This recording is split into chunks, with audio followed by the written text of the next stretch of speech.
I'm so excited to have such a diverse group of people up here to talk about this topic that I just introduced, which is managing without authority. I'm not going to do their introductions justice, so we'll go sort of down the line and have you guys each introduce yourself. If you could tell everybody here who you are, where you work, what you do there, the number of people who are responsible for output from you or report to you, and then why or how you got into product management, all in 30 seconds or less. No, I'm joking. Can we post it on LinkedIn? You should post it on LinkedIn, yes.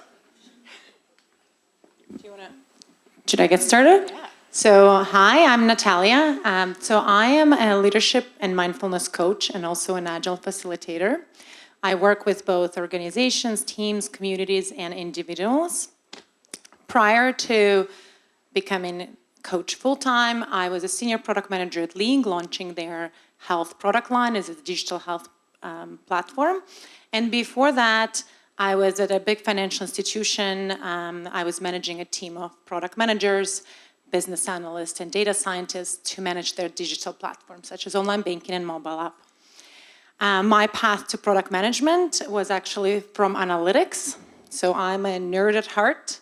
The way to my heart is through math jokes. So if you've got any, come find me.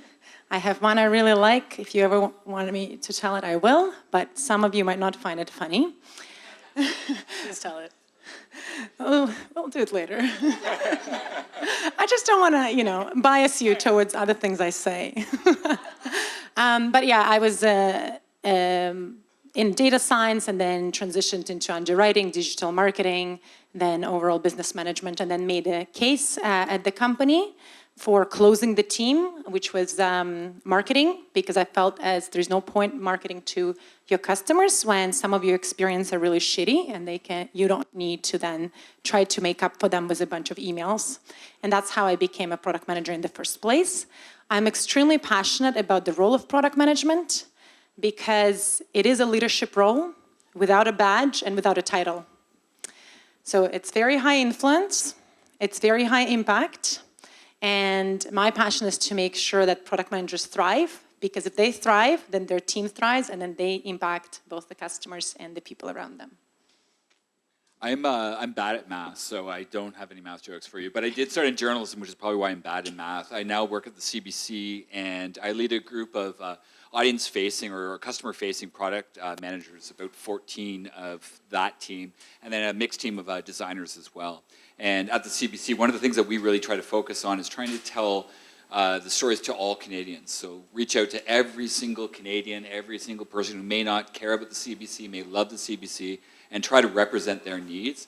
So we've got a really diverse area, and one of the things that I think we'll be touching on is like, how do you address priorities and success when you've got such a small, such a diverse segment and audience to reach out for? So looking forward to hearing everyone's thoughts. My name is Amanda Tersigni, and I'm currently a senior technical product manager at Achievers.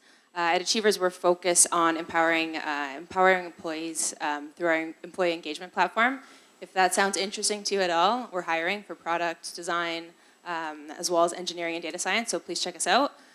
In terms of my journey into product management, I started my career on the customer success side of things in the business world, and through that experience, I had the opportunity to work as a SME on technical projects and product initiatives, and through that journey, I found my passion for product development and technology. And so then from there, I transitioned into many roles from business analysis to product ownership and then eventually product management. And right now at Achievers, I'm leading our product around our employee voice product. And yeah, that's pretty much it. I'm passionate about building products that have a positive impact, which is why I landed at Achievers. All right, let's get started. Okay, first off, have any of you ever launched something completely on time that was exactly what you wanted it to be right from the outset, totally in scope? If so, please tell us how you did it. If not, what changed along the way, and how did you, make that decision? Let's start. I made a loaf of bread on the weekend. Oh, yeah. That's a product. But I think that's the only thing. What only kind of time bread? ever that it came out sort of somewhat what I was looking for whatsoever. I think that's a testament to Yeah, maybe. to you. Yeah. All right. Amanda, how about you? I would say I I've never done this perfectly, I'll admit that. In terms of when I've been close to it, when I reflect on those successes, I think about early stakeholder alignment. So making sure early on stakeholders are aligned on why we're doing it, why this is going to bring value, and also customer validation. Having that early on also helps because then you don't lose the cycles later on if you build something that's actually not what your customers or your users actually need. Yeah, I think those are some of the, when I look back on those successes. The other thing to keep in mind is when you're building something, lots of ideas come up and it can get derailed really quickly. So prioritization is always key, making sure that you're keeping in line with scope and you're keeping to what you initially agreed to, because that can also derail things. Just go down the line.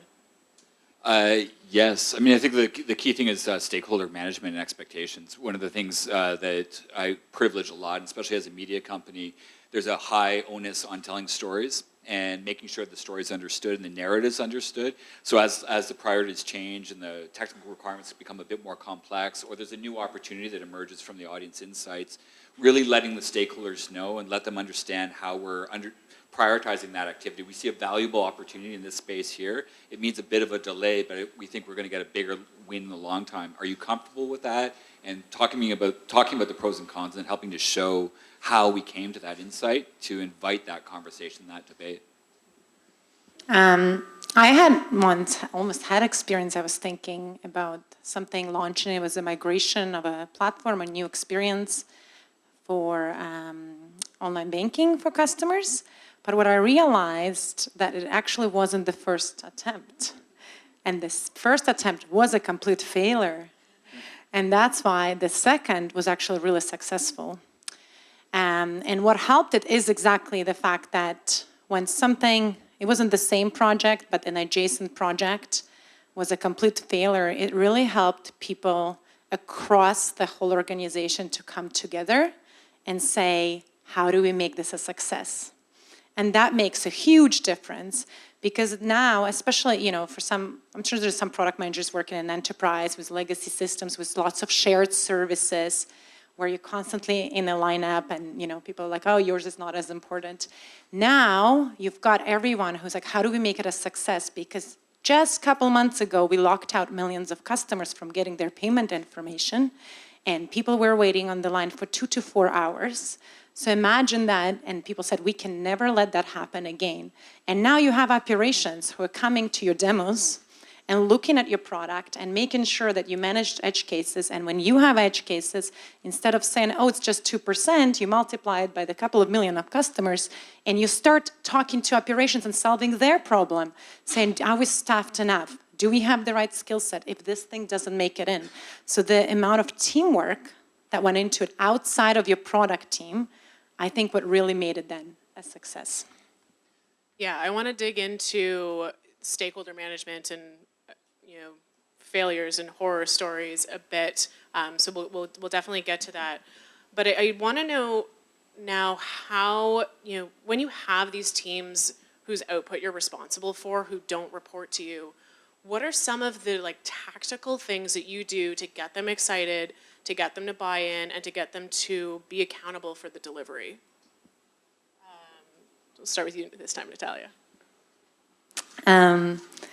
I mean, depends really. You're more talking about designers and developers. The teams, the individual contributors who are making the thing happen. Yeah, overall, and that's something I use in coaching, and in some of the principle I use in life is that we're all people, right? And sometimes when we are really like a deer in the headlights and we're trying to get shit done, we forget about it, and we just want to tell them what to do. And if they all just line up and do it, and we'll be done. But it doesn't work that way. The product team is constructed by design to have a conflict. Not a conflict, but different perspectives, right? It's by design. And so if you're sometimes avoiding... a conflict. Yeah. Well, I mean, this depends how far it goes, but it's still by design that you work through that conflict, that you figure out each other's perspective and arrive at a solution. So I think if you remember that everyone is a human and you're designed to have different perspectives, then it opens up this empathy building, and you realize that you need to, first of all, work with people, right? So one of the things that I've made mistakes before is not putting enough time into personal relationships. I worked at a startup. I had a 5-year-old son, a dog, an hour commute each way, and I love getting shit done. So sometimes I would just come in and I get really focused, and that means I don't take lunches, I don't take breaks, I don't understand why we need to talk about other stuff. I just want to get things done. And that really bit me in the ass, to be honest, because that doesn't create trust, that doesn't build those relationships, and when you need to come to discussions, people just don't have that connection, and you don't know their motivations. But when you do the opposite, right, and you can do it in a time-efficient way, developers, you get to know the people, you get to know their motivation, you ask about their growth, right? What are they looking for? Then when you're managing, through them, I don't want to say them because you're not their manager and it's not your job to manage them, through them, you're connecting on that level, and sometimes you would find something that they're passionate about and you're able to deliver. And then, obviously as a product manager, you are responsible for delivering on the vision, right? But again, you help them connect the vision of the product to them personally. And when they care about something personally, let me tell you, the motivation is always higher. Yeah, I mean, to build on that exact point, I think one of the things that I've found, and this is going back a bit to my bias as a journalist too, is understanding what that core truth, that core kernel of fact is, that what's motivating you as a potential designer or a developer or a product manager or a salesperson. Understand we've all got that same goal to be successful. We just defined how success is expressed in different ways, and helping parse that and helping to understand what motivates you as a person and what motivates me, we can get over the fact that you fold your napkin to the left and I fold it to the right, and just concentrate on making sure that the table is set nicely. The metaphor fell apart in the last bit there. Yeah, I agree with both of what you said. I would just like to stress how important it is to always reconnect back to the value, like always reconnecting back to the common goal. It's really easy, like in the day-to-day shuffle, when you're trying to get stuff done, to forget about that. And so always connecting back to what's our mission, like how is this going to impact our business? How are we going to be better for this? Why us? Why now? Why are we doing this right now? And it can be really easy to forget about that. So like some tactical things to do is like sharing that through providing updates on like where the product is going in terms of vision and strategy. Like taking them away from their desk in a sprint for an hour to focus on that will actually go a long way.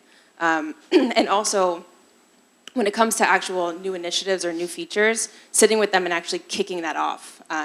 Before even actually talking about how are we going to break this down, what's the timeline, and just say like, this is why we need to do this is where the value is. Just because having that connection into the bigger goal will also provide a joint ownership. It's not just giving tasks. Yeah, and I think I want to add to that too. We're going through some changes at the CBC, and as we're looking at refocusing our mission and what the values are, it means reframing what success looks like for the organization. It's a massive pivot. And part of that explanation is spending a lot of energy to talk about it, to explain what the challenges are, to explain why we're doing this, why it's important to the business, and let everyone understand that, the bare facts, and then they can process it in the smaller teams and figure out how to assess it. But when they hear about a different direction coming down, they're like, oh, that's because of X, Y, and Z. I may think there's another way to get it, but at least I understand where the motivation is coming from. Yeah, and you can tie back to the larger mission, which is really important. And then just tactically though, like, are you having, regular cadence meetings with your teams about this? Are they involved in the roadmap planning? Do you have town halls where everyone's sort of, brought into the loop, especially with larger strategic and organizational changes? What are the methods that you're using to build that empathy and that trust and getting to that objective? Yeah, in our scenario, I'll quickly say and then hand off is we are doing town hall communications, regular cadence communications, and trying to get more intentionally paced around the rhythms of that. The more regular that communication cycle is, the more effective it is for the product teams to be able to say, this can align to our different product scrums and sprints and rhythms and rituals and releases. And then on the team level, trying to talk about it on a sprint basis and what that success looks like. repeating the same message over and over and over again. And one of the hardest things I have to learn and remember to do is repeat the same message over and over and over again. I will get so bored. But yeah, totally. And I will say, I've said this like 6 times. I'm like, oh, it hasn't been 7. But that repetition is so important. In terms of, I just come back to my point where I said, like, building relationships. You know, one of the things that I found really useful is having one-on-ones. Like, I would schedule half an hour, like, coffees, like, recurrent every 6 weeks with each developer, and it's just always on the calendar. It doesn't, like, I literally schedule, like, years ahead, and I know, like, I cancel it afterwards.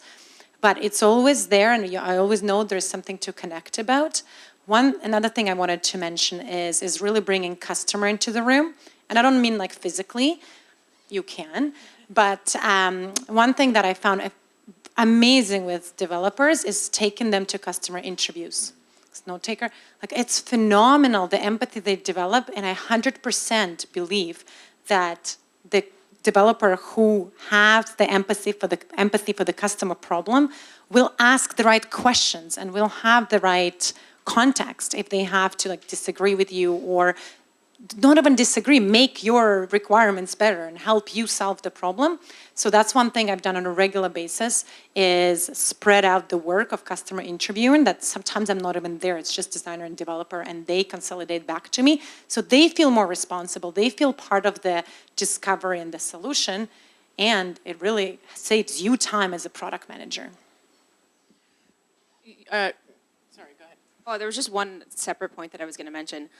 One thing, like, relationships is huge. One thing I've really noticed is that when shit hits the fan, if there's a production issue or there's a bug, as a product manager, you may not necessarily be able to do anything, and you don't necessarily want to breathe down their neck. But at that moment, the fact that you're around and you can build empathy for what they're going through, and just trying to offer a lending hand. Like, I remember, you know, a couple months ago, it was like 7 o'clock on a Thursday, and we were just dealing with a production issue, and we're right near the end. I just went to go grab like 8 beers, and I just walked over to them, and it's just amazing that how much. Did you give it to them, or did you just drink the beers? Didn't think you were going to catch on to that. It's just amazing what that type of what that can do for the relationship. So it's not just like, oh, there's a technical problem, go figure it out and let me know when it's fixed. It goes a long way that I'm in the game too, even though I can't code and I can't debug anything, I'm there with them and we're gonna figure out this together. So I think that goes a long way as well. Silver lining of production issues. I like it. You mentioned sprint planning and scrums. How involved do you guys, you know, as product people get into these rituals? Are you in the stand-ups? Are you writing every single ticket? Are you involved in moving that ticket through the board? Like, how do you find, like, how do you ship something at the end of the day while balancing, you know, getting future stuff ready to build as well as what's currently on the board? I think obviously it varies from team to team, but I fortunately get to work with an awesome associate product manager, so we kind of balance back and forth in terms of the tactical stuff. The team has to take ownership of moving stuff through their lane, right? It's a very slippery slope in the PM world where you can get really tactical and forget about the strategy side, and then you can lean on the strategy side a lot and then forget about the tactics. So it's about balancing that. In terms of my day-to-day, I'm definitely involved in sprint planning, our backlog refinements. Again, I have a great APM to work with, so we kind of trade off. But it's important to keep track of, keep track and be involved, especially not only because you care about the outcome, but also because you want to be there to provide clarity. You want to be there to remove any blockers because you have a stake in the game too. Once you pass it over the fence, it's not just their problem. You have to work on it together. So I'm personally really involved in that whole process in all the Scrum rituals. I'm not. I don't actually do regular product work. I typically lead with some amazing people who are here today, teams of product managers. But our product teams at CBC are actually deeply embedded within the work. So they're standing in the rituals. They're working closely with our agile team leads and the developers to assess what priority work to get done, when to do it, and when to move it through. They're in every single stand-up. They're in the stakeholder meetings. They are the champions and oftentimes the CEOs of their product efforts. They're really closely involved in our work. I've had different experiences through different teams, and when I had teams reporting to me, I've also seen, even on similar things, different teams do completely different things. And it really depends how mature your team is, right? And how and what roles do you have on your team too?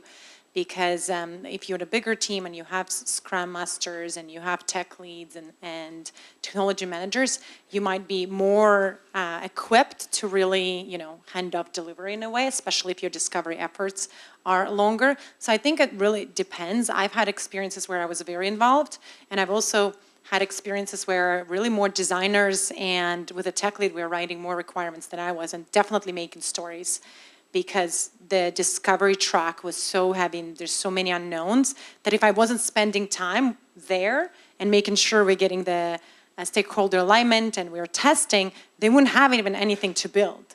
So we really had to sit down and say, like, listen, guys, for me to get through here, to make sure that there's even something lined up, unfortunately, I will need, or fortunately, I think it was fortunately because it was such a perfect handshake between then the product manager and the tech lead and the designer, and then they felt empowered. They felt like they understood the stories.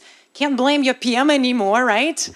They understood the stories, and I honestly think they sometimes did a lot better job writing with things like non-functional requirements.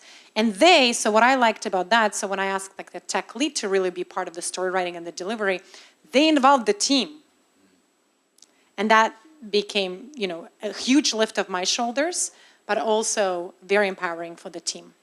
Can't say it lasted for long, then we had to go back to me writing, then back. So it really depends, right? Where are you at? Always ebbs and flows. Yes. Each team is so different. That's why, and that's the cool and also challenging thing about product management is that whatever new team you're walking into, it's going to be a different dynamic. There's going to be different skill sets, so you need to figure out how to adapt, assess the situation and adapt, and take control or drive things when it needs to, but then also let go in those situations so that other team members can drive things. Yeah, because it is like the motivation can be so different, right? They may be looking oftentimes for that mentorship and guidance. Other times they want to say, we know it, like just stay out of the way. We're going to write the specs, and you just make sure that you're prioritizing our work for us. Speaking of teams and how they're all different, have you found any success with different methodologies, whether you're doing full agile or Kanban, or even, I know waterfall is a dirty word, but it's often effective. Depending, I know you have a couple of different experiences with teams, but is there one way that you find works better than others, or does it really depend on the team? I literally had, when I had the team, it was four product teams all aligned to one platform. One of them was Kanban. The other two was Sprint, and one was Kanban. Just a different nature of work. Like there is no, there's like you pick the tools that work for you. But when we did a migration, and this was the biggest thing that I had to, really influence with stakeholders that really wanted to say we're agile. And I was like, we are, but it's a migration project. And because it's a project, it has a fixed, it's a known scope. There is no uncertainty, right? Which is important when you manage a product. There is a fixed start date and a fixed end date.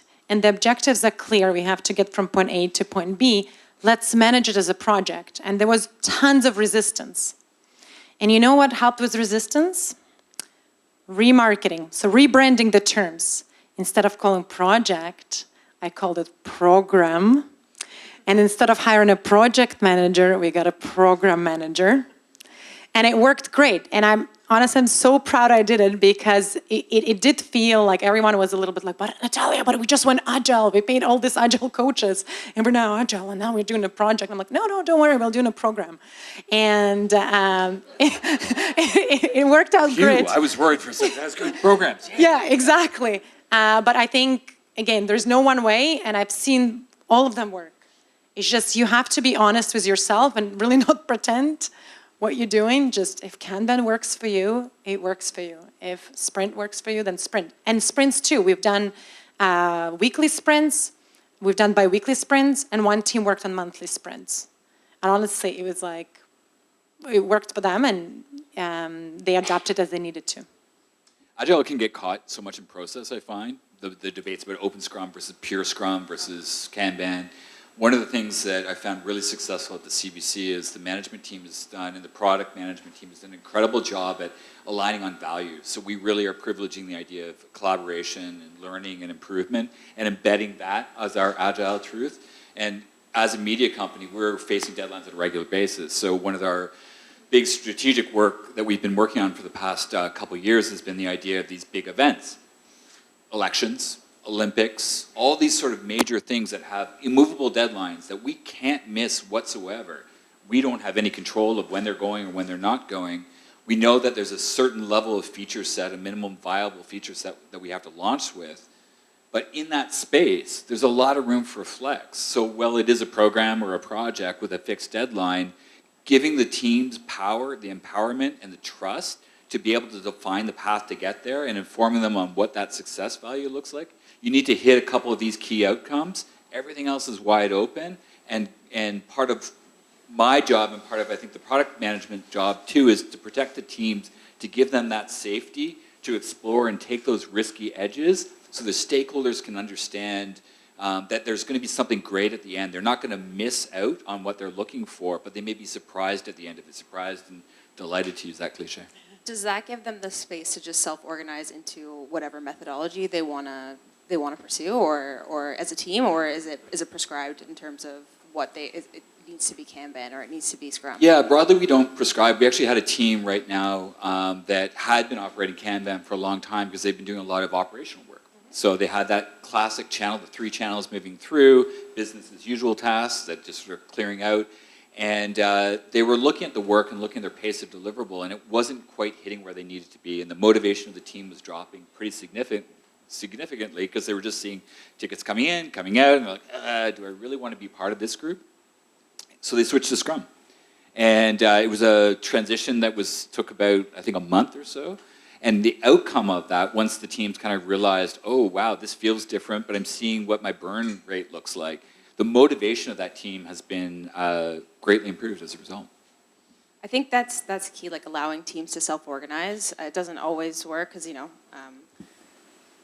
organizations want to have some standards, but it's having a team be able to self-organize and kind of select from whatever would work for them, because not every project is the same. Not every product is the same. You might have something like brand new product development that's going through ideation and an initial MVP, and then you might have a product that's been around for 10 years where you're just kind of doing operational stuff. And so it has to. I've seen it work better where it's not just prescribed in terms of everybody has to follow this process. Every team's different. Every team's made up different. All of their objectives are different as well. So.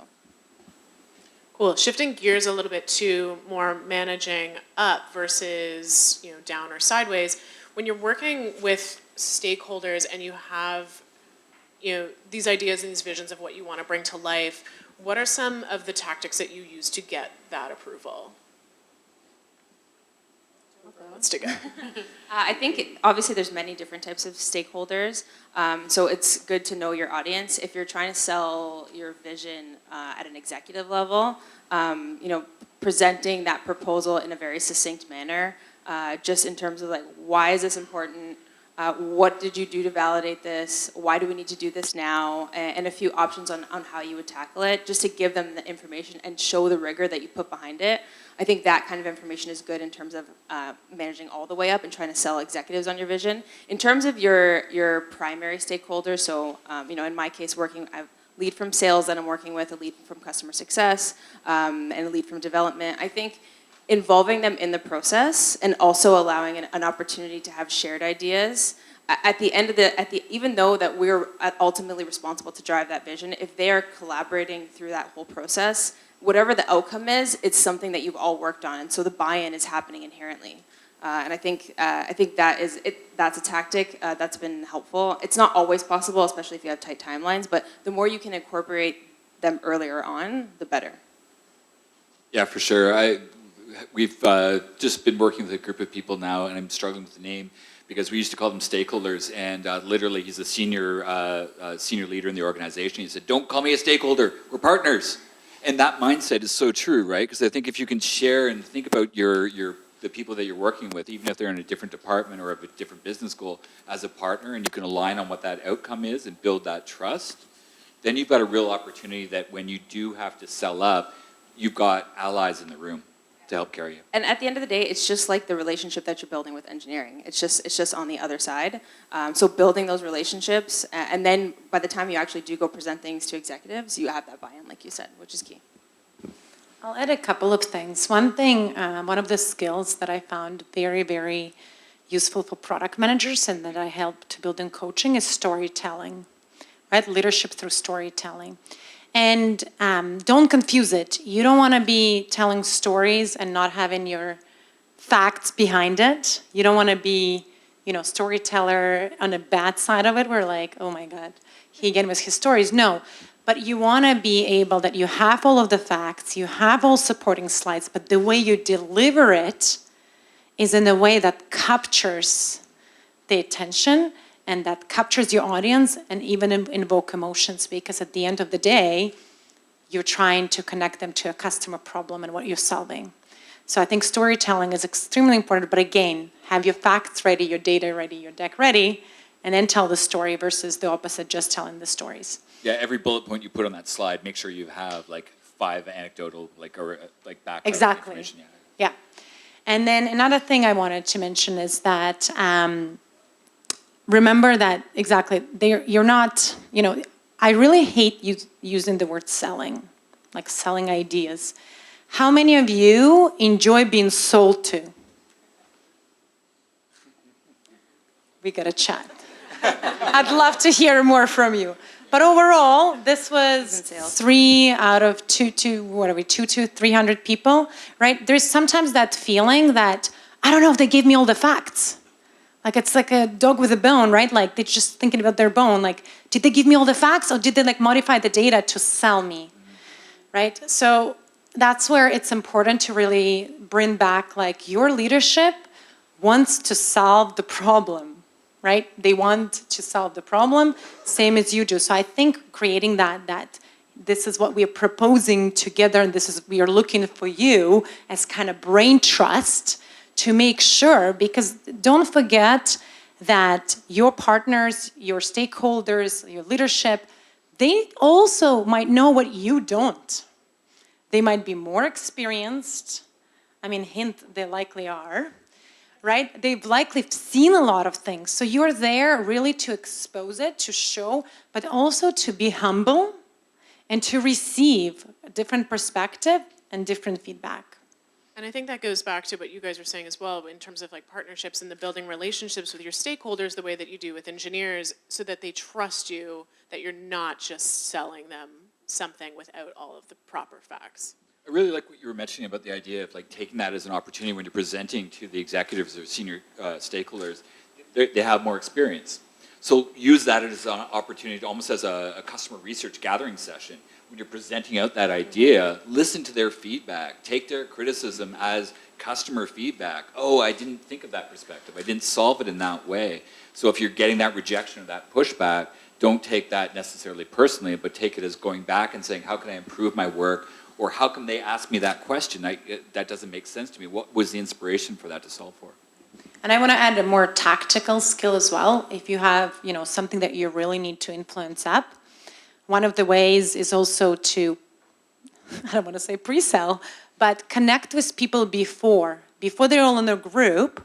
Try to find people one-on-one and say, hey, on Thursday we're meeting in this governance review or this product review meeting, but I wanted to see if I could maybe send it to you today for your feedback, just to start getting your thoughts, right? This is a great idea because first of all, you're getting everyone one-on-one and it's a very different conversation than in the group, right? Second of all, you're starting to get some feedback in advance and you can prepare for the questions, and you build that trust because you know that they approached you.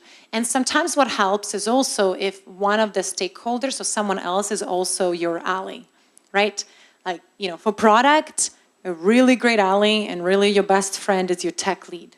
A lot of times is having your tech lead also with you that they put in, and then you are presenting together with the team. And with the tech lead, or maybe it's someone else, maybe it's someone from operations because you're solving their issue, but it's always good to have an ally in the room as well. And to the same point, if you have radio silence, know when you're doing that pitch, that person there who didn't respond to your email, that's the person you have to pay attention to what their body language is telling you, because they may have intentionally ignored you and they're just like, I'm going to fight you on this, I'm skeptical. I think what you mentioned is a really good rule of thumb. If you're going into a presentation in order to to pitch your idea, a good rule of thumb is half of the people in the room should have already seen it and are already bought into it, because then around the table you've got nodding heads, and you're also you're showing and demonstrating that you have buy-in. It doesn't mean that it's going to be a complete sell, but it shows that you've done the groundwork and you've incorporated the feedback that comes from your partners. Okay, that's all that I had, but I wanted to open it up to you guys if you have any questions for the panel. I believe Sean's going to be walking around with a microphone. Ask away.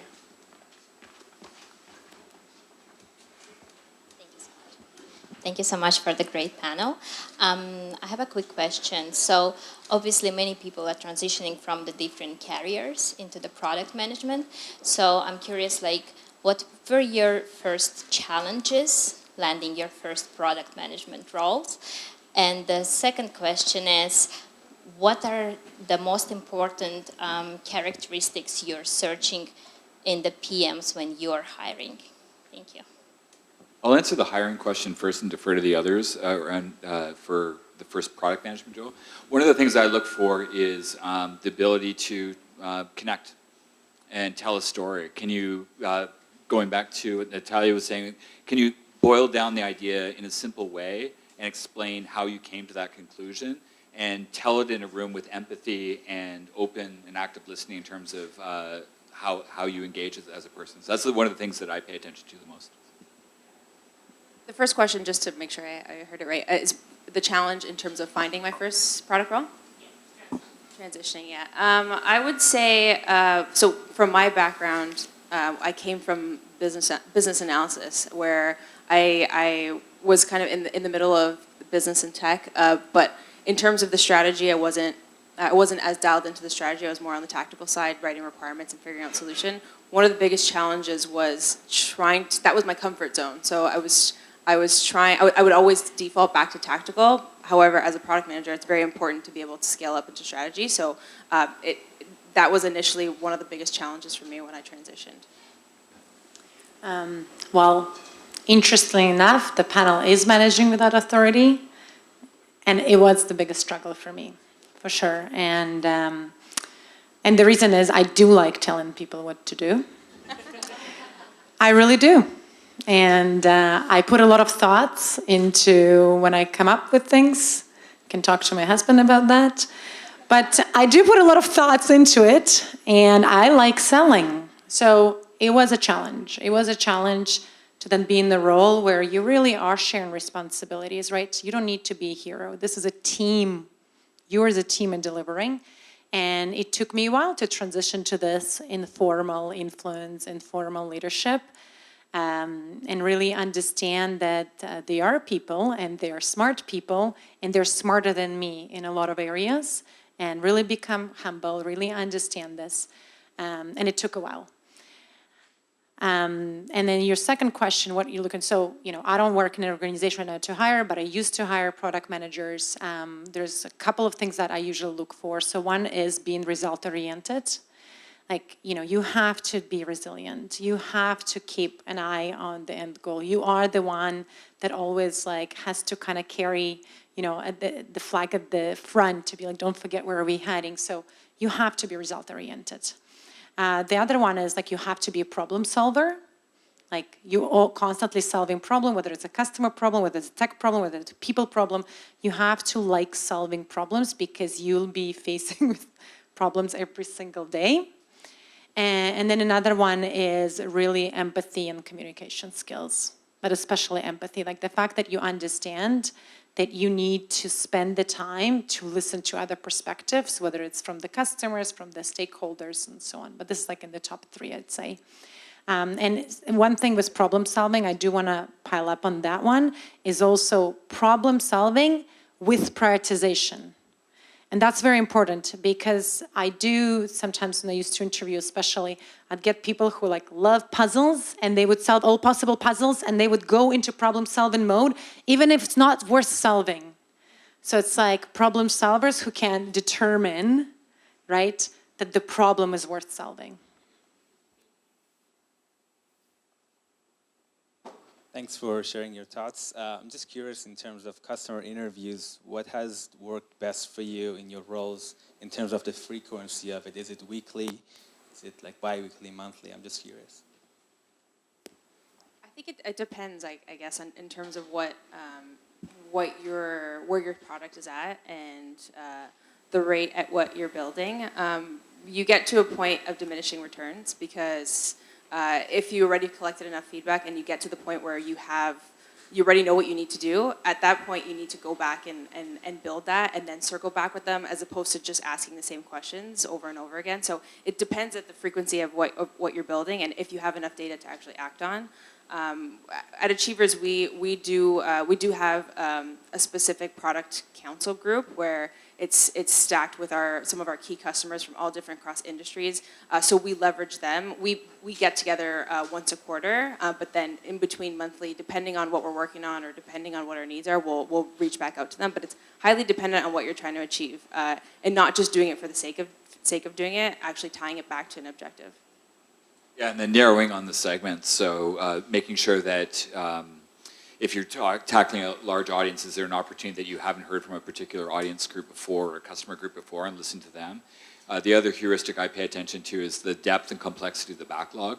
So if you're looking at sort of a deep but simple backlog or a really complex but shallow backlog, that might be a signal to go back and talk to your customers to get a better understanding of what problems might be ahead 3 months down the road, 6 months down the road that you as a product manager need to start anticipating. The one way we did it when we shared interviews across teams. So there was, I think at the time we had around 6 teams. And so we've had a customer kind of lined up for interview every 2 weeks. There was like 3 hours. And then people would sign up from different teams depending on their needs. And that I thought worked well as a process, but you need to have the scale for that because then, you know, you're not the only one responsible. 2 weeks ahead, I think you were supposed to know what you have. And I thought that was good because it kind of forces you and reminds you that it's always there and forces you to go, but at the same time, you're not the only one who's responsible and the other teams are as well. The other way we've done it is when we just did it on like specific discovery and then kind of wait till the next time then on specific discovery. But we didn't have the scale in the second time. Hi, panel. I wanted to build on something which you all spoke of, which was regarding taking feedback and inputs from stakeholders. I have often found myself getting those ideas actually coming in from functional executives, you know, people down the line who are actually dealing with specific areas of the service or the product which you are talking about. It's easier to probably channelize those ideas, those inputs coming in a smaller setup. But how do you actually effectively do that in a larger setup wherein, let's say, the teams are you know, huge in terms of size, in terms of geography spread and all that? Thank you. Sorry, I can address one thing from more like my enterprise experience. Collecting stakeholder requirements was a whole business on its own.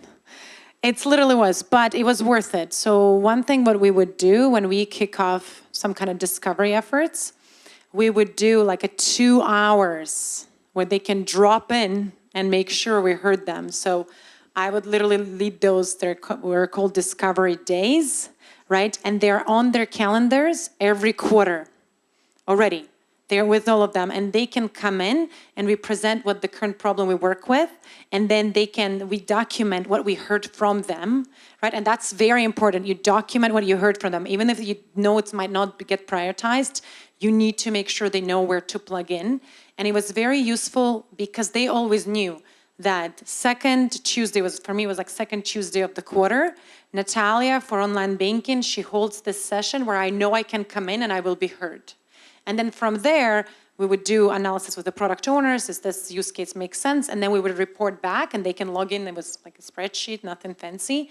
But that way they knew they could be heard so that when you are presenting and influencing app a month later, 2 weeks later, they don't feel like they now have to insert themselves because you didn't hear them. The more you can bring it up front and make sure that they have this space, the more successful you're going to be down the line, so you don't hear that feedback later. I'm going to try that. Yeah, I would echo that. I mean, I think like the more that you can either, like I love the idea of having a regular calendar session. If that's not viable, then finding space to make your product team visible in whatever ways, via Hangout or in-person meeting, just to hear that, so you have that sort of face-to-face connection. Like, oh, there's Craig from that digital thing, and I know he's an okay guy, even though he didn't do any of the features I wanted, he listened to me and I understand some of his challenges. Again, that human connection is really critical if you can get into a more rigorous schedule that Natalia was mentioning. All right, thank you guys so much for coming Thank and you. sharing all the things. I learned things that I'm going to take back. So thank you so much. Thanks. Cheers, thank you.